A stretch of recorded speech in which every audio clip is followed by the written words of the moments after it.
Welcome to reasoning expert. I'm Rahul. तो guys आज check करो, एक स्ट्रक्चर बेस्ड कोडिंग का मैं क्या लिख रहा हूँ, क्वेश्चन लेकर आया हूँ, जो कि क्या रहता है, कोडिंग कोडिंग रहता है बैंकिंग रीजनिंग का। तो मेंस लेवल का क्वेश्चन है। तो देखो ये जस्ट क्या बता रहा हूँ मैं आपको, ये एक बॉक्स 1 और बॉक्स 2 दिया हुआ है। तो मतलब इस टाइप का क्वेश्चन आता है, एक बॉक्स 1 दिया और बॉक्स 2 दिया है। तो ये जो बॉक्स 2 की वैल्यूज आ रही हैं, ये बॉक्स 1 की वहाँ से आ रही हैं, ठीक है।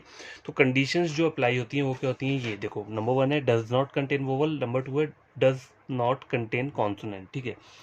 लेकिन एक थर्ड कंडीशन भी हो सकती है, जैसे कि contains both vowel and consonant. तो मैंने वो कंडीशन नहीं लिखी है, मैं सिर्फ इतनी ही कंडीशन लिखी है। तो हम क्वेश्चन सीधा सॉल्व करेंगे, ठीक है।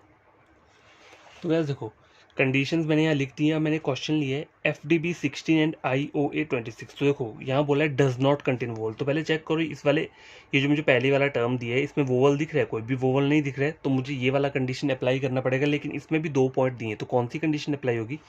पहली वाली क्या बोल रहा है, if the number attach is a prime number, मतलब इसके साथ जो नंबर अटैच है वो प्राइम नंबर है। तो 16 जो है वो क्या है, प्राइम नंबर नहीं है। प्राइम नंबर कौन से होते हैं? जो कि सिर्फ खुद से डिवाइड होते हैं। जैसे एग्जाम्पल ले लो 3। 3 क्या है, वो खुद से डिवाइड होता है और 1 से डिवाइड होता है। उनको हम क्या बोलते हैं? प्राइम नंबर्स बोलते हैं। देखो मैं लिख देता हूँ, प्राइम क्या होते हैं? जो 1 से डिवाइड होते हैं और इटसेल्फ मतलब खुद से डिवाइड होते हैं। जैसे हो गया 11, हो गया 11 खुद से डिवाइड होता है। 11 1 आर 11 और 1 से डिवाइड होता है, ठीक है। उसके अलावा किसी नंबर से डिवाइड नहीं होगा, तो उसे बोलते हैं हम प्राइम नंबर। कंपोजिट नंबर क्या होते हैं? देखो, कंपोजिट होते हैं जो खुद से तो डिवाइड हो ही जाएंगे और दूसरे नंबर से भी क्या हो जाएंगे, डिवाइड हो जाएंगे, ठीक है। उसके बोलते हैं कंपोजिट नंबर बोलते हैं। तो देखो यहाँ पे 16 जो है किससे डिवाइड हो जाएगा? 4 इंटू 4 16, 2 इंटू 8 16, मतलब 4 से भी डिवाइड हो रहा है, 8 से भी डिवाइड हो रहा है, ठीक है।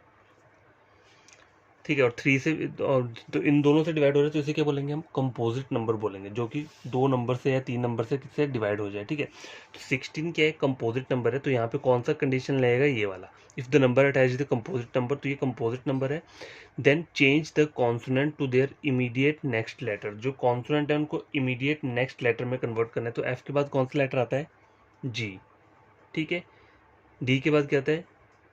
ई। बी के बाद कौन सा आता है? सी आता है, ठीक है। एंड आई के बोला है नेक्स्ट लेटर, बस इतना बोला है। देखो, consonant to the immediate next letter as per English alphabet series, और कुछ नहीं बोला करने को। तो 16 एज इट इज ही आ जाएगा, क्योंकि मुझे यहाँ पे सिर्फ कॉन्सोनेंट्स को बोला था अगले वाले लेटर में कन्वर्ट करने को, नंबर के लिए कुछ नहीं बोला है। आगे वाला चेक करो, डज नॉट कंटेन कॉन्सोनेंट। अब देखो यहाँ पे कोई भी कॉन्सोनेंट दिख रहा है? नहीं दिख रहा है, सबके सब वोवल है। IOA वोवल है तीनों, ठीक है। If the number attach is even number, तो ये जो नंबर अटैच है ये इवन नंबर है। Then arrange the letter within the word as per reverse alphabetical order. देखो रिवर्स क्या होता है, मतलब ऑपोजिट। ऑपोजिट पता है ना आपको, ए का ऑपोजिट जैसे जेड होता है, बी का क्या होता है, वाई होता है। उस तरह से आई का ऑपोजिट क्या होगा? आर रहेगा। ओ का क्या रहेगा? एल रहेगा। और ए का क्या रहेगा? जेड रहेगा, ठीक है। And interchange the digits in the number, ठीक है। और लास्ट में ये भी बोला है उन्होंने, ये तो हमने यहाँ तक कर दिया। आई के बोला है and interchange the digits of the number. तो ये नंबर है, इसकी डिजिट को इंटरचेंज करना है। तो 6 पहले आ जाएगा और 2 बाद में आ जाएगा। तो ये आपका क्या रहेगा? फाइनल आंसर रहेगा। इस तरीके से इन कंडीशंस को अप्लाई करके हम क्या करते हैं, क्वेश्चंस को सॉल्व करते हैं, ठीक है। तो आज का जो ये था, मतलब क्वेश्चन नंबर 1 ये था, ठीक है। क्वेश्चन नंबर 2 जैसे यहाँ पे एक और लिखता हूँ मैं। तो यार देखो, एक मैंने क्वेश्चन नंबर 2 लिया है, CMN11 लिया है। तो कौन सी कंडीशन अप्लाई होगी? देखो यहाँ पहले चेक करो, कोई भी वोवल नहीं दिख रहा है मुझे। तो यहाँ पे पहला वाला कंडीशन अप्लाई हो जाएगा, डज नॉट कंटेन वोवल। तो कोई भी वोवल नहीं है, तो कौन सा कंडीशन अप्लाई होगा चेक करते हैं। If the number attach is the prime number. तो जो नंबर आपको दिख रहा है ये क्या है? प्राइम नंबर है। 11 प्राइम नंबर क्यों है? क्योंकि वो खुद से डिवाइड होता है और 1 से डिवाइड होता है, उसके अलावा किसी और नंबर से डिवाइड नहीं होता है, इसलिए इसको प्राइम नंबर बोलते हैं, ठीक है। आप चाहो तो चेक कर सकते हो प्राइम नंबर्स की लिस्ट, स्टार्टिंग से लेकर मतलब 30-40 तक देख सकते हो कौन कौन से नंबर्स के रहते हैं, प्राइम रहते हैं।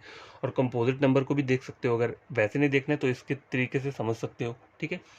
तो अब कंडीशन कौन सी अप्लाई हो रही है? ये डज नॉट कंटेन वोवल, और पहली वाली तो बोल क्या रहा है, then change the consonant to their immediate previous letter, ठीक है। इनको करना है इमीडिएट प्रीवियस लेटर में कन्वर्ट करना है, पीछे वाला लेटर। तो सी से पहले क्या आता है? बी आता है। एम से पहले क्या आता है? एल आता है। और एन से पहले क्या आता है? एम, ठीक है। ये मैंने कर दिया। और आगे क्या बोला है? Change the number as per some of its digit, मतलब ये जो 1 और 1 है ना, इसका सम मुझे करना है। मतलब 1 को 1 + 1 कर दूंगा, और यहाँ देखो लिखा है until single digit is obtain. तो तब तक आपको इसको प्लस करना है जब तक सिंगल डिजिट नहीं आ जाता। सपोज करो यहाँ पे 62 लिखा होता, तो आपको इसको क्या करना था? प्लस करना था। 6 + 2 कितना होता है? 8, तो सिंगल डिजिट का नंबर आ गया तो उसकी जगह 8 लिखना था। यहाँ पे मैं क्या लिखूंगा, 1 + 1 क्या होता है, 2 होता है, तो 2 क्या है, सिंगल डिजिट का नंबर आ गया मेरा, तो मैंने यहाँ पे लिख दिया।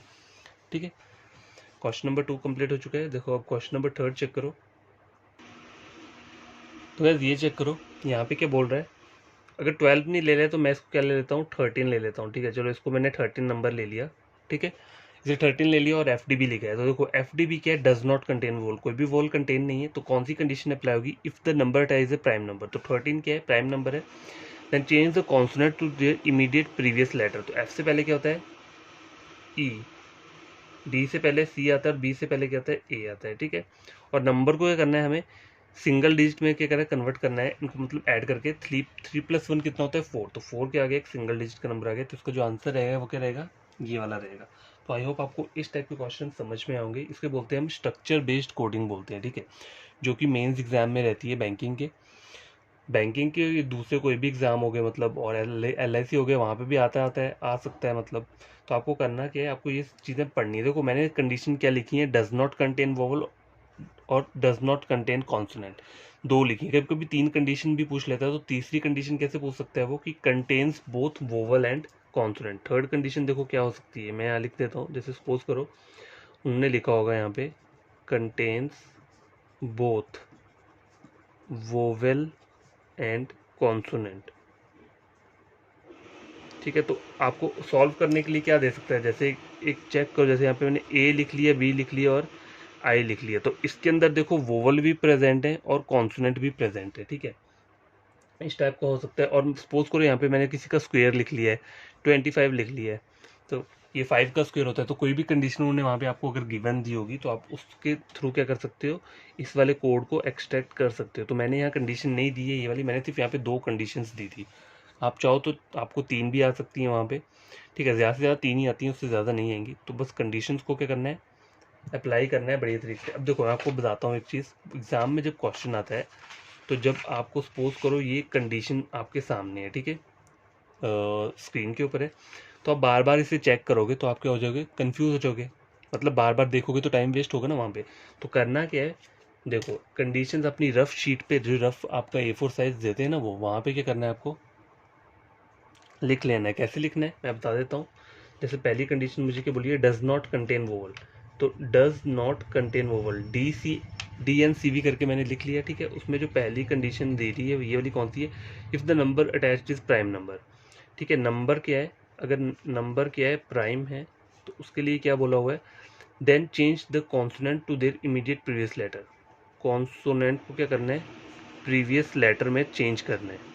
तो मैंने यहाँ पे लिख दिया कॉन्सोनेंट प्रीवियस लेटर चेंज, या चेंज नहीं लिखूँ तो इतने से मुझे पता चल जाएगा। ठीक है, और क्या लिखा है, नंबर को करना है, और यहाँ पे एक और चीज़ लिखी है, change number as sum of its digit. ठीक है, तो इस तरीके से मैंने इतनी बड़ी कंडीशन को क्या किया, छोटे तरीके में लिख लिया, क्योंकि ताकि मुझे मेरे अकॉर्डिंग समझ में आ जाए। ठीक है, अब देखो जैसे सेकंड वाली कंडीशन है, तो सेकंड वाली कंडीशन को ऐसे लिख सकता हूँ, if the number attach the composite number. अगर नंबर क्या है, कंपोजिट नंबर है, then change the consonant to immediate next letter. Consonant को क्या करना है, नेक्स्ट लेटर में चेंज करना है। ठीक है, यहाँ तक मैंने लिख लिया, नेक्स्ट लेटर में चेंज करना है, बस इतना ही लिखा है और कुछ नहीं लिखा है। देखो तो इतनी बड़ी कंडीशंस को मैंने इतने छोटे तरीके में लिख लिया, तो मतलब वैसा लिखना है कि आपको समझ भी आना चाहिए। ठीक है, तो ये एक तरीका होता है कंडीशंस लिखने का एग्जाम टाइम में। कभी अगर आपको क्वेश्चन आता है तो आपको करना क्या है, वहाँ पे पहले जल्दी से जल्दी क्या करना है, कंडीशंस को लिख लो, क्योंकि कंडीशंस आपको देखनी ही पड़ेंगी। ऐसा तो है नहीं आपको पूरी की पूरी कंडीशंस याद हो जाएंगी। ठीक है, एक छोटी सी कंडीशन हो तो अगर 2 ही कंडीशन दी, सपोज करो कोई ऐसा क्वेश्चन, लेकिन मेंस में ऐसा होता है 2 कंडीशन नहीं आएंगी, वहाँ 3 तो होंगी। अगर सिंपल एक कंडीशन दी है, मतलब ये वाली दी है, तो इससे तो आप ऐसे याद कर लोगे कि अगर जिसमें प्राइम नंबर है और जिसमें क्या है, कंपोजिट नंबर है, तो वो तो याद हो जाएगा। लेकिन अगर 3 कंडीशन है तो वो याद नहीं होती, वो लिखना पड़ेगा। तो लिखने का पैटर्न क्या है, ये वाला है। ठीक है, तो बाय टेक केयर, बड़े तरीके से पढ़ना। और जो भी कोई न्यू एस्पिरेंट स्टूडेंट है जिसने मेरी वीडियो देखा है और मुझे लगता है एग्जाम पॉइंट ऑफ व्यू से बढ़िया क्वेश्चन है, तो उन्हें करना क्या है, चैनल को क्या कर देना है, आपको सब्सक्राइब कर देना है। ठीक है, और वीडियो को क्या करना है, आपको लाइक एंड शेयर कर देना है, ताकि ये वीडियो उन बच्चों तक पहुंच पाए जो यूट्यूब से क्या करते हैं, स्टडी करते हैं, ठीक है। तो आप मेरा चैनल क्या कर सकते हो, रेकमेंड कर सकते हो, रीजनिंग 151 @रीजनिंग 151 है, ठीक है। अगर मेरा इस वीडियो से आपको कुछ गेन होता है तभी ये 2 काम करना, सब्सक्राइब और लाइक और शेयर, ठीक है। और बढ़िया तरीके से आप खुद समझो इसको, खुद सॉल्व करो क्वेश्चन को, या फिर आप देखो गूगल पे चेक करोगे, वहाँ पे भी आपको मिल जाएंगे कुछ क्वेश्चन इस टाइप के, या यूट्यूब पे चेक करो और किसी का चैनल देखो, वहाँ पे भी मिल जाएंगे। तो वहाँ से भी आप क्या कर सकते हो, गेन कर सकते हो, ठीक है।